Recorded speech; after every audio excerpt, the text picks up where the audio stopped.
judges and fellow students. We are Amber and Joyce from the Department of Finance. Today, we are going to discuss about gender equality and focusing in the topic in India. Women empowerment, sexism or tradition. 再一次。我也觉得。Ready? Honorable judges and distinguished students, we are Amber and Joyce from the Department of Finance. Today, we are going to discuss about gender equality and focusing on the issues in India. Women empowerment, tradition or sexism? Have you ever worn ripped jeans?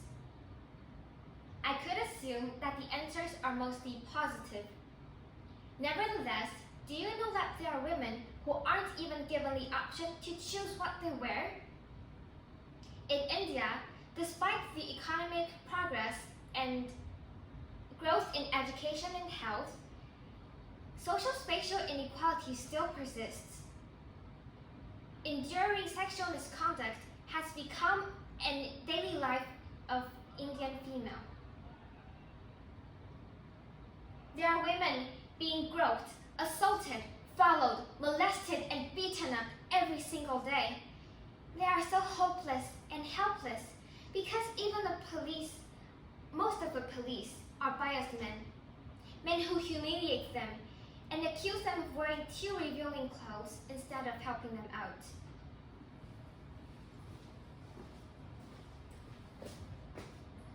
Now, let's see a case in India.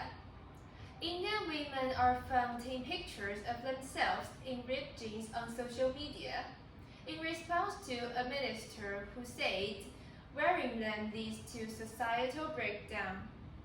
In March, an Indian minister made a controversial comment at a workshop for the protection of child rights. Recalling seeing a mother who wore ripped jeans and carried two little children, he said, "Ripped jeans pave the way for societal breakdown and is a bad example parents set for children." This statement provoked Indian women and therefore sparked protests. On March 19, Indian women wore ripped jeans, held their babies, and rallied to a protest. They raised slogans which said, "Wearing jeans doesn't mean setting bad examples, and that people should not judge women by their clothes." People also posted their pictures of wearing ripped jeans with hashtag #RippedJeansTwitter in order to fight against the sexism. That is not the first nor the last gender inequality problem that has happened. And this is already a lighter case.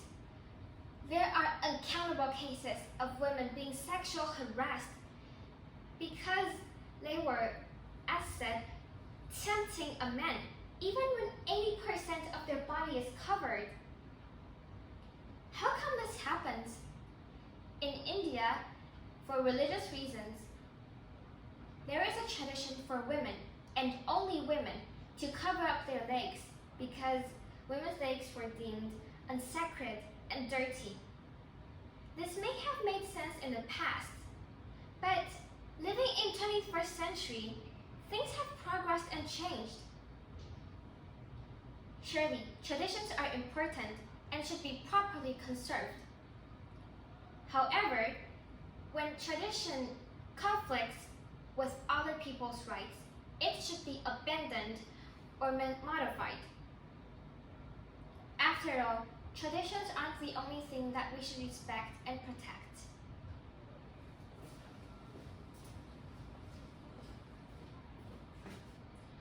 So, what can we do when tradition conflicts with gender equality?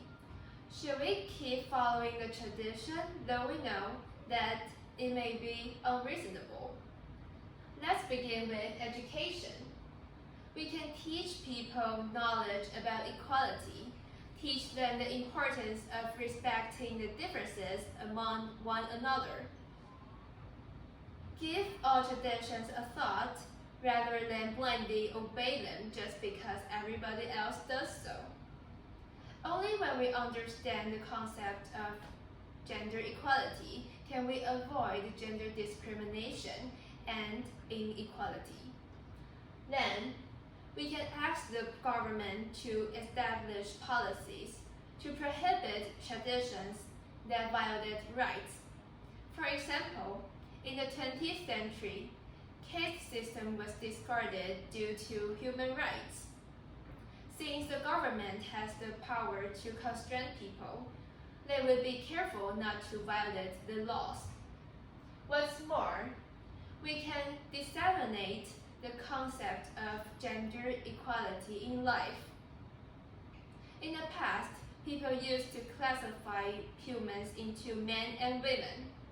As time passes, all gender restrooms are now available in the modern world. We can put the slogans into practice and thus make gender equality possible. Some of you may think, why making it such a big deal? Well, when only one person doesn't have the right thought about gender equality, it is this person's fault. However, when most of the men and even women do not get the concept of gender equality, this is a violation of human rights. When a topic concerns gender equality, it should never be disregarded or glossed over. It is our responsibility to create a society full of diversity and equality. One human being may be small, but all together we can make a difference. And hopefully, we will all live till a day where gender equality is truly accomplished. We have to act, and we have to act now.